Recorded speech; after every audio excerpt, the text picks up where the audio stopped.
I grew up in a middle-income family.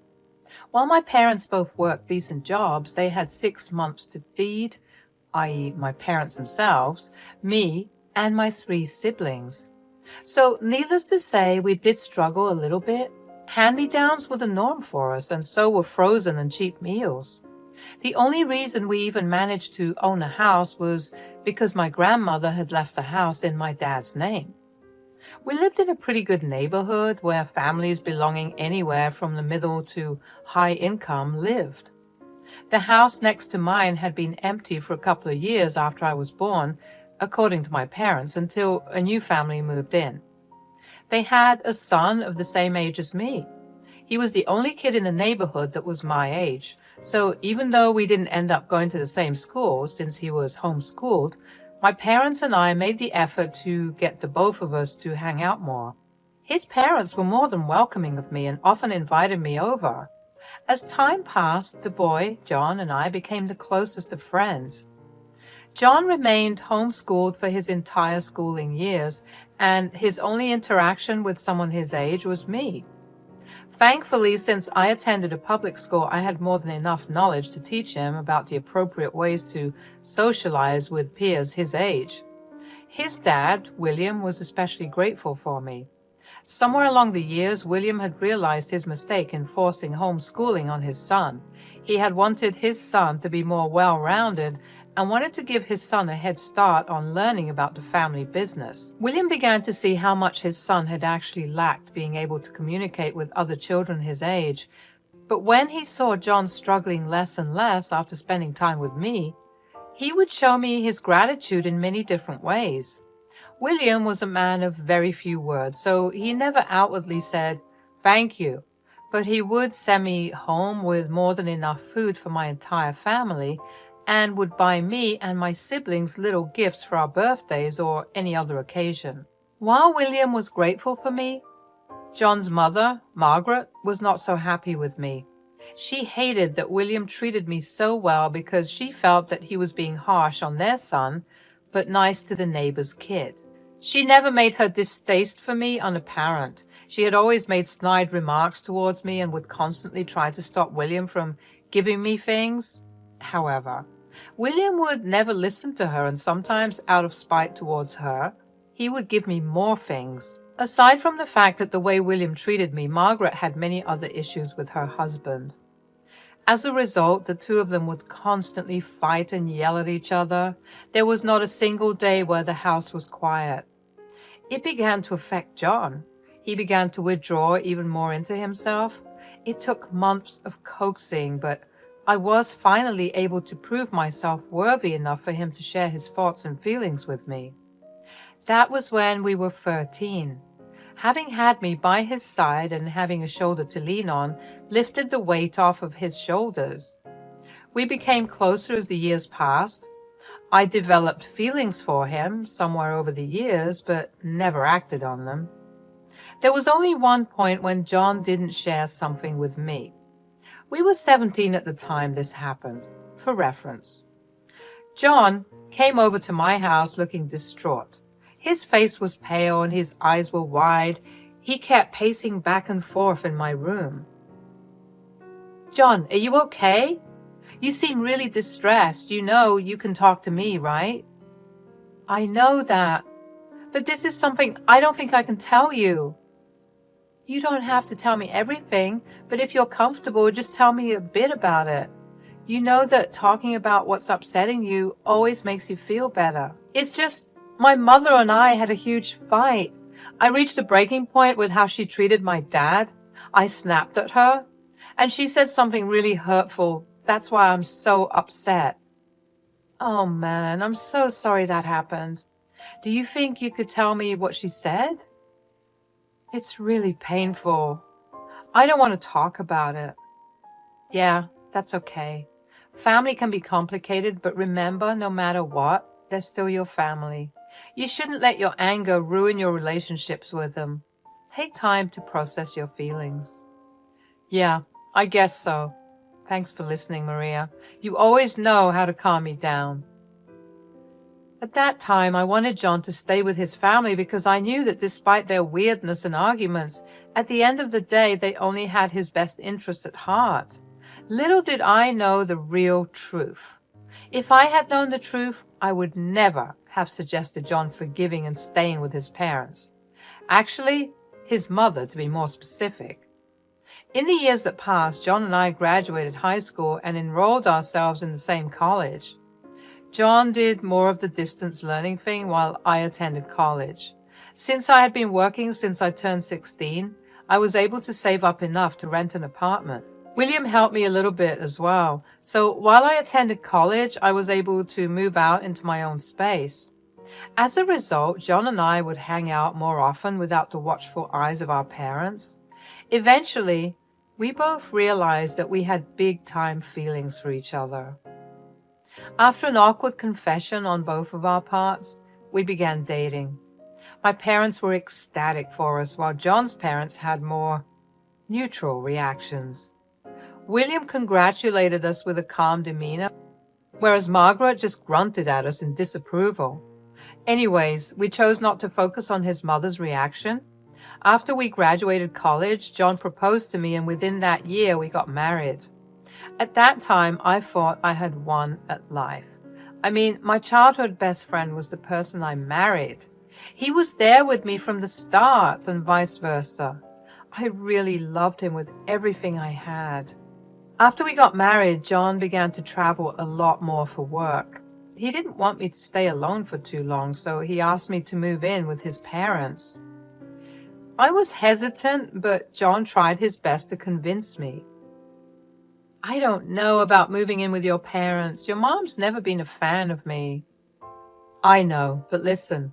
We'd have our own space, a whole floor to ourselves, even our kitchen. I want you safe, and being with my family will put my mind at ease. It's almost like living alone. I mean, they could visit, or I could visit them if they want. Please, hear me out.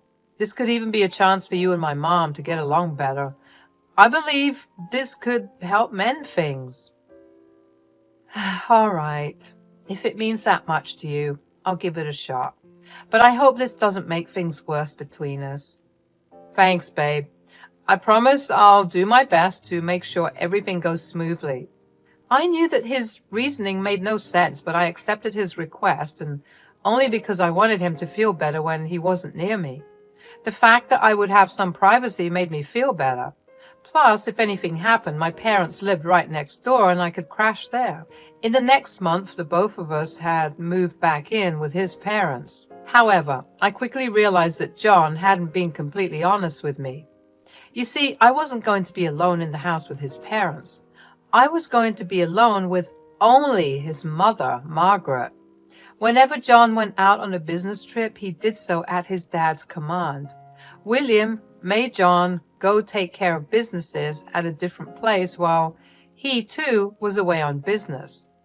This meant that I was stuck living under the same roof as the woman that hated me for days or even weeks.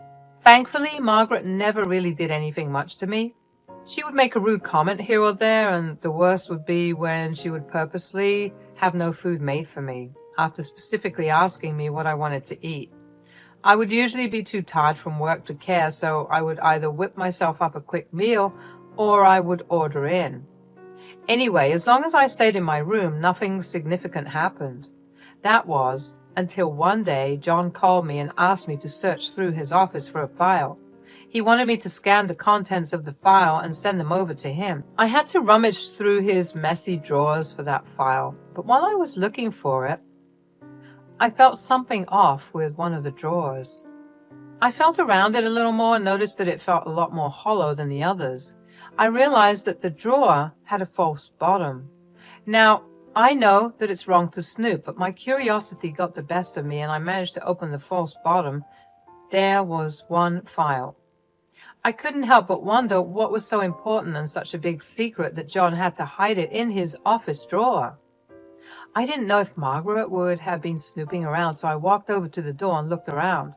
Before shutting the door and slightly locking it, I opened the file. My heart raced as I read the contents of it. In the file was a paternity test between John and William. and William was not John's father. I was shocked. I did not know how to react. I mean, how could John have kept such a large secret from me? John was the spitting image of his mother, so I never thought to question his paternity. I couldn't help but wonder if William knew. Before I could let my thoughts spiral further, I decided I needed to put the file back and send John the scans he needed. But before that, my gut told me to take a picture of the test. Once I had done that, I hurriedly put everything away and managed to find the file John wanted. I sent him the scans and quietly retreated into my room. I spent the next few hours trying not to dwell on the new information I had just learned. I wanted to talk to John about it, but I felt like that was a conversation I would rather have in person. Just as the tension in me began to ease, Margaret knocked on my door. I told her to come in, and I was immediately greeted with a scowl as she entered my room. "Yes, how can I help?" "Spare me the act. I know you found out about our secret."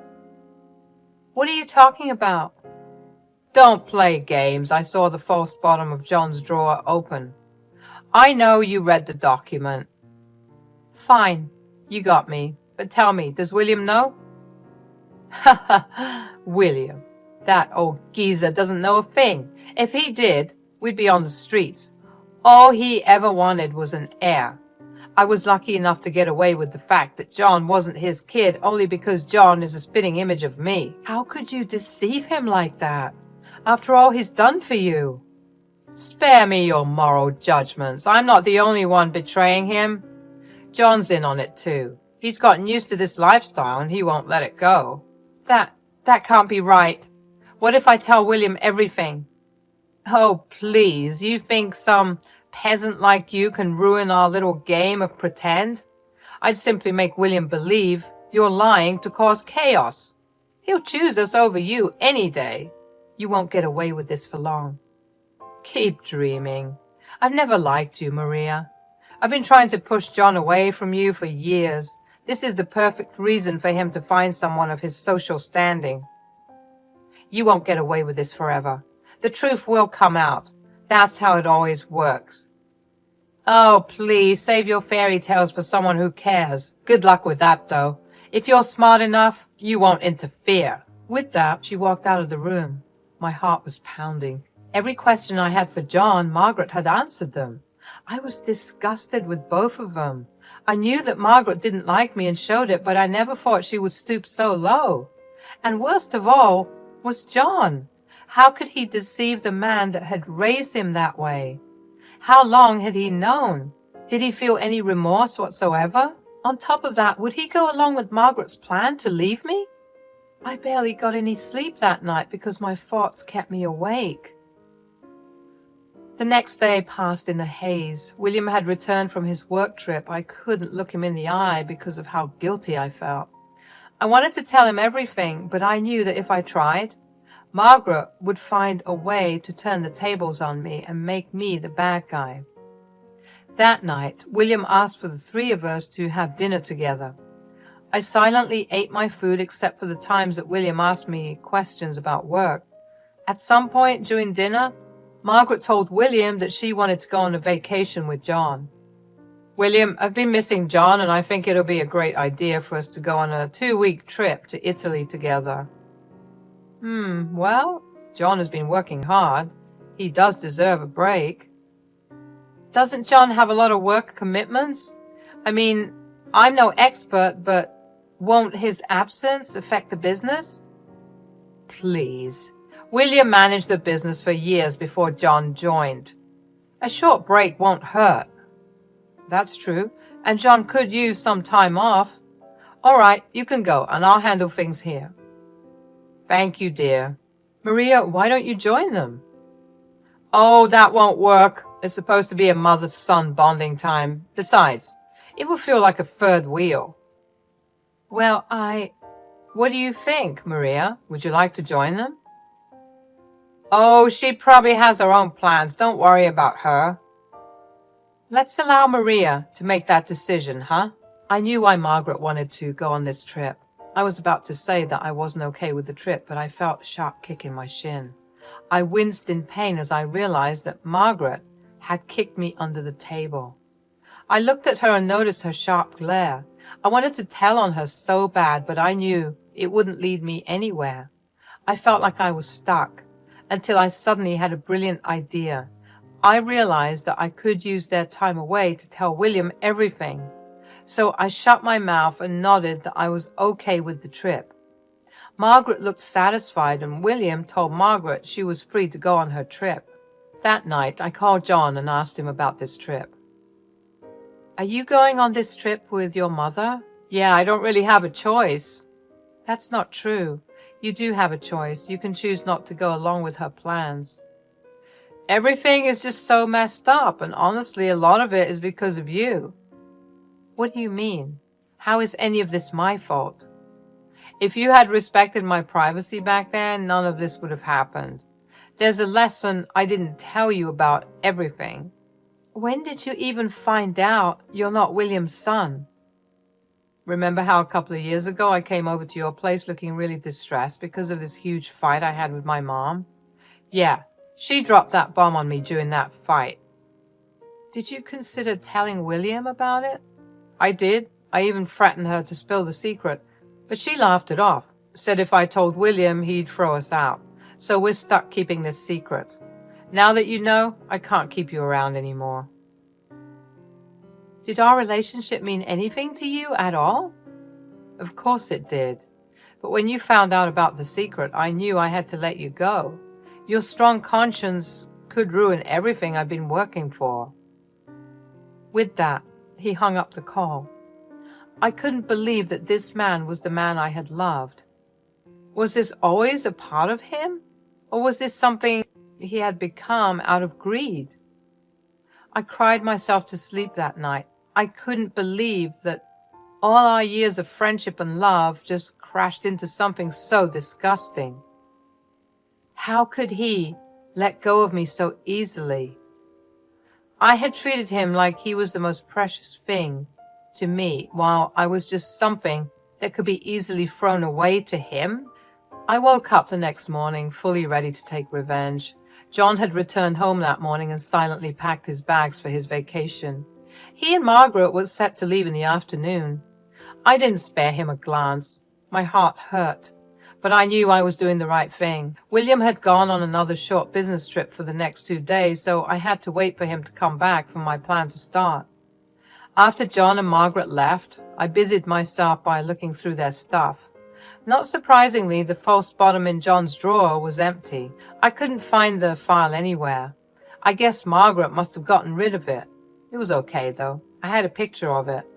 Then I waited to collect evidence of what John and Margaret were up to. Sure enough, John posted stories on his private Instagram account where only his closest friends and family followed him. He posted stories of him going on dates with multiple other women, and even posted a story of him thanking his mother for introducing him to so many wonderful women. Even though my heart was breaking and anger was boiling under my skin, I took screenshots of every story.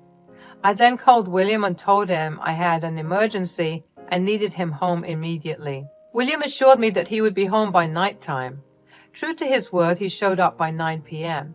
He hurried over to me and asked me if everything was okay. I told him that I was not okay and told him the real reason why Margaret and John had gone on that trip: to find John a new wife. William looked shocked and asked me if I was being serious. I showed him the screenshots.